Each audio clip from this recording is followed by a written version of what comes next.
Hi friends, ఈరోజు మనం భూమయ్య తాత పొలం దగ్గర ఉన్నాం. అటు చూడుర్రి. ఏ భూమయ్య తాత అంటే ఓ తాత ఇటు చూడు, పొలం కలుతాండు, దళ్ళకెళ్ళి గడ్డేరేస్తాడు అన్నట్టు.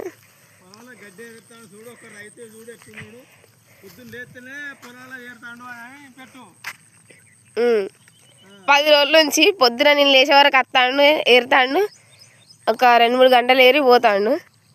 రైతు ఇట్లా కష్టపడాలి ఫ్రెండ్స్. ఒకసారి చూడుర్రి. ఇక అక్కడ దళ్ళకెళ్ళి గడ్డి ఉంటుంది అన్నట్టు. ఈ పొలంలో మనకు గడ్డి మనకు తెలియదు కానీ వాళ్ళకి తెలుస్తుంది. అది దానిలో గడ్డి ఉన్నాయి అన్నట్టు. అంతా గ్రీన్ గ్రీనే ఉంటుంది కానీ గడ్డి ఏంది కలుపు మొక్కలు తీసేస్తాడు అన్నట్టు. తీసి అంతే తోవల వాడేస్తాడు. ఇవన్నీ అవే.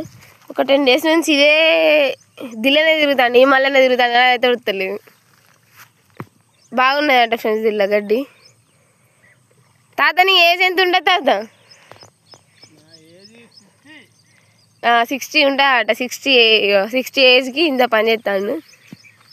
16 years కూడా మేము పని చేయకుండా ఇంట్లో ఉండేటోళ్ళు ఉన్నారు. అంటే వాళ్ళ తప్పు కాదు, వాళ్ళకి పొలం లేదన్నట్టు.